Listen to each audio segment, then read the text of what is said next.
Bismillahirrahmanirrahim. Dear students, Assalamu alaikum. I am Hafiz Muhammad Khalid from the Doctors Public Higher Secondary School, Rahim Yarha. Today is Thursday and date is 25th June 2020. Class Math 8 and exercise is 7.2. इसमें आज हमने जो है figures को जो describe करना है, जिसके मतलब क्वेश्चंस हैं, वो है पैरेललोग्राम। एक ऐसी शेप को पैरेललोग्राम एक ऐसी शेप को कहते हैं जिसकी अपोजिट साइड्स जो होती हैं वो पैरेलल भी होती हैं और वो इक्वल भी होती हैं। तो ऐसी शेप जिसकी अपोजिट साइड्स पैरेलल भी हों और इक्वल भी हों उसे हम पैरेललोग्राम कहते हैं।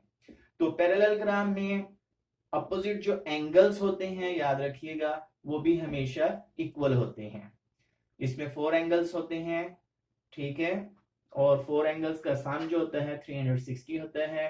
तो अब इसमें जो है इस फिगर में कहा गया है कि क्वेश्चन नंबर 1 के जितने पार्ट्स हैं इसमें कहा गया है कि find the value of unknown. Unknown जो भी लेटर्स इसमें यूज हुए होंगे एंगल्स के लिहाज से उनकी वैल्यू हमने फाइंड आउट करनी है। तो पहले क्वेश्चन में ये फिगर दी गई है हमें और कहा गया कि एफ और ई की वैल्यू निकालें। तो अभी मैंने बताया है कि अपोजिट एंगल्स जो होते हैं पैरेललोग्राम में वो इक्वल होते हैं। तो f is equal to 75 degree आ गए। तो इसकी रीजन क्या है? Opposite angles of parallelogram are equal, इसलिए हमने इनको इक्वल रखा है। उसके बाद 63 और e जो है ये दूसरे के अल्टरनेट में बने हुए हैं। ये चूंकि ट्रांसवर्सल है तो इसके एक राइट साइड पे है, एक लेफ्ट साइड पे है, ये भी इक्वल है। तो इसलिए हमने लिखा है measurement of angle E is equal to 60 degree. Alternate angles हैं और वो भी इक्वल होते हैं। इस तरह से ये हमारा क्वेश्चन 1 जो है उसका पार्ट नंबर 1 कंप्लीट हो जाता है। पार्ट नंबर 2 जो है उसमें ये फिगर दी गई है। इसमें x और y जो है ये दो अननोन है, इनकी वैल्यू निकालनी है। पहले तो देखेंगे y is equal to 70 degree, क्योंकि इसकी भी वही है कि ये अपोजिट एंगल्स हैं और पैरेललोग्राम के, इसलिए ये भी इक्वल होंगे। तो opposite angles of a parallelogram are equal, so y is equal to 70 degree. अब उसके बाद जो है हमने x की वैल्यू निकालनी है। अब पैरेललोग्राम में कोई से भी दो कंसेक्टिव एंगल्स जो होते हैं, जो साथ साथ होते हैं, उनका सम हमेशा 180 डिग्री के इक्वल होता है। चाहे ये दो प्लस कर लें तब भी 180 डिग्री इनका एंगल सम होगा, और इन दो को प्लस करें तब भी 180, या इन दो को प्लस कर लें तब भी 180 होगा, या इन दो को प्लस करें तब भी 180 होगा। तो हमें x की वैल्यू निकालें तो x plus 70 is equal to 180। अब उसके बाद जो है हमने x निकालना था, तो इसमें से 70 प्लस फॉर्म में इस साइड पे जाएगा तो माइनस हो जाएगा।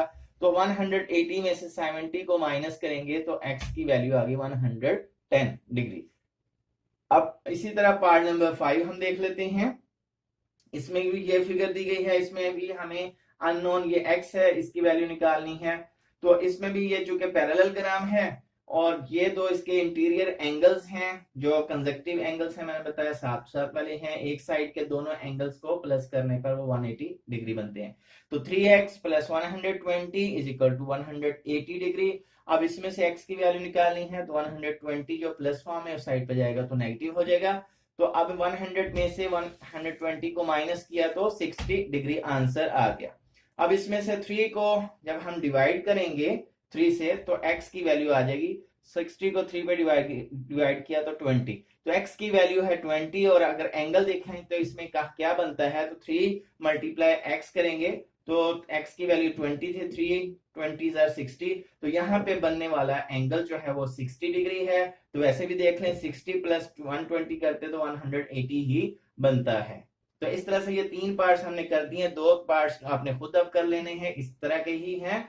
तो हमारी 7.2 एक्सरसाइज जो है वो कंप्लीट हो जाती है। अब हम करते हैं 7.3 एक्सरसाइज।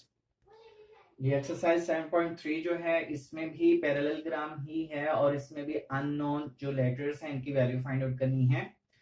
तो इस पहला जो क्वेश्चन है इसमें हमारे पास अननोन है x, y और z और ये 2 एंगल्स दिए गए हैं। सबसे पहले हम ये कंसीडर कर लेते हैं इस फिगर को। ये जो है हमारे पास ट्राइंगल है और हम जानते हैं कि ट्राइंगल्स जो है उसका सम जो है तीनों एंगल्स का 180 के इक्वल होता है। We know that sum of angles of triangle is 180. So measurement of angle z plus 110 plus 40 is equal to 180.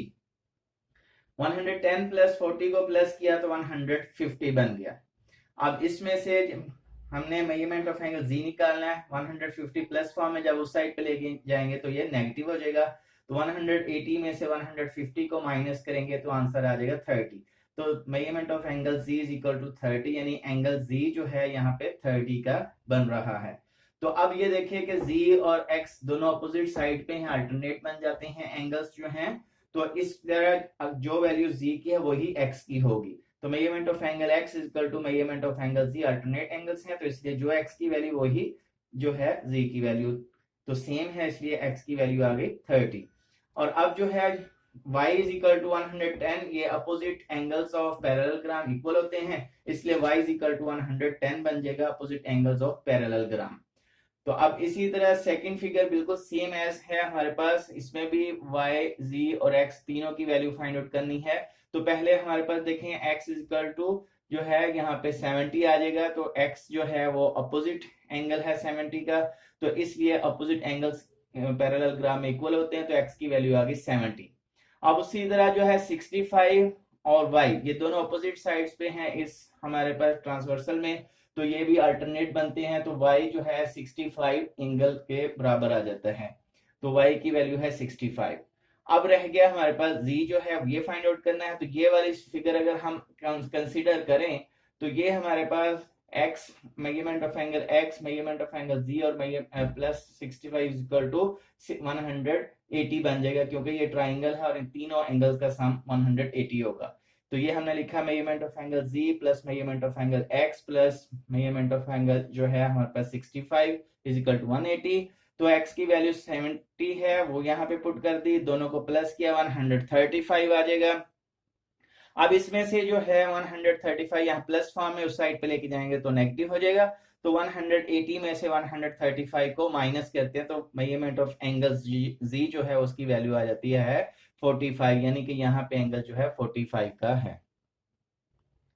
तो अब इसमें जो है क्वेश्चन नंबर 2, इसमें कहा गया है in a parallelogram one angle is 28 greater than the other, find the angles of the parallelogram. ये कहा गया है कि ये शेप भी हमने बनाई कि अगर एक एंगल जो है पैरेललोग्राम का जो है उससे दूसरा एंगल 28 ज्यादा हो तो बताएं चारों एंगल जो है वो कितने के होंगे। तो हमने लेट कर लिया, let one angle of parallelogram is equal to x, तो other angle of parallelogram is equal to x plus 28, कि दूसरा एंगल जो है उससे 28 ज्यादा है।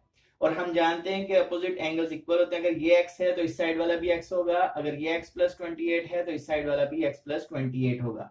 अब चारों एंगल्स का सम जो है हमारे पास पैरेललोग्राम का 360 होता है, सो sum of all the angles of parallelogram is equal to 360। तो ये फर्स्ट एंगल, ये second angle, third and fourth, इन चारों एंगल्स को प्लस किया तो 360 के इक्वल रखा। अब इनको ओपन कर लिया हमने, 1x 2x 3x 4x, ये x वाली वैल्यूज आ गई 28 और 28 प्लस 28 56 हो गया, और ये 1 2 3 4 x हो गया। अब इसमें जो है 56 उस साइड पे जाके माइनस होगा तो 304 रह गया, और ये 4 मल्टीप्लाई फॉर्म में इस साइड पे जाके डिवाइड करेगा 304 को, तो आंसर आ गया 76। तो इसका मतलब हुआ कि एक एंगल जो है हमारे पास 76 है, तो उसके अपोजिट जो होगा वो भी 76 है। अगर ये 76 है तो इस साइड वाला भी 76 होगा। अब देखते हैं कि ये कितने के एंगल है, x प्लस 28, तो x की वैल्यू थी 76, उसमें 28 प्लस किया तो 104। अगर ये 104 है तो इसका मतलब अपोजिट ये भी 104 होगा। So angles of the parallelogram are 76, 76, 104, 104। तो अब इसमें जो है क्वेश्चन नंबर 5 है, in a parallelogram WXYZ the measure of angle x is equal to 4a minus 40 and the measure of angle z is equal to 2a minus 8, find the measure of angle W। अब इसमें उसने कहा कि अगर एक parallelogram है उसमें x angle जो है 4a माइनस 40 हो और एंगल z जो है वो 2a माइनस 8 हो, तो फिर ये बताएं कि ये w जो एंगल है ये कितने का होगा। तो ये एंगल z और एंगल x हम देख रहे हैं कि ये अपोजिट साइड्स पे हैं, तो पैरेललोग्राम के अपोजिट एंगल्स जो है वो हमेशा इक्वल होते हैं। इस तरह हम इन दोनों को इक्वल रख के यहाँ से ए की वैल्यू पहले निकालेंगे और उसके बाद ये एंगल एक्स और जी दोनों आ जाएंगे। तो हमने लिखा measurement of angle x equal to measurement of angle G opposite angles of parallelogram. इसकी रीजन यहाँ आप लिख सकते हैं, अपोजिट एंगल्स ऑफ पैरेललोग्राम। अब उसमें x की वैल्यू थी 4a माइनस 40, x की जगह पे आ गई, और एंगल c की वैल्यू थी 2a माइनस 8, यहाँ पे ये लिखी भी हुई है, वो यहाँ पे हमने उसकी जगह पुट कर दी। अब हम लेटर को लेटर की तरफ शिफ्ट कर देंगे और नंबर को नंबर की तरफ, यानी 2a 4a की तरफ शिफ्ट हो गया, यहाँ पे 2a प्लस में है, इधर आएगा तो नेगेटिव हो जाएगा। इसी तरह 40 जो नंबर है यहाँ पे हमारे पास नेगेटिव है, जब उस साइड पे जाएगा तो पॉजिटिव हो जाएगा। तो अब यहाँ पे 8 माइनस का पहले से था और ये 40 साइड पे आके प्लस हो चुका है।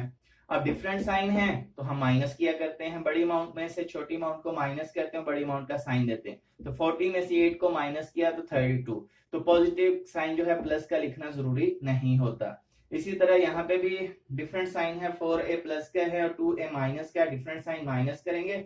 4a में से 2a को माइनस किया तो 2a बचा, तो 2a इक्वल टू 32। अब a की वैल्यू निकालनी है, 2 इसके साथ मल्टीप्लाई फॉर्म में है, जब दूसरी साइड पर जाएगा तो डिवाइड करेगा, तो 32 डिवाइडेड बाय 2, तो a की वैल्यू आ गई हमारे पास 16।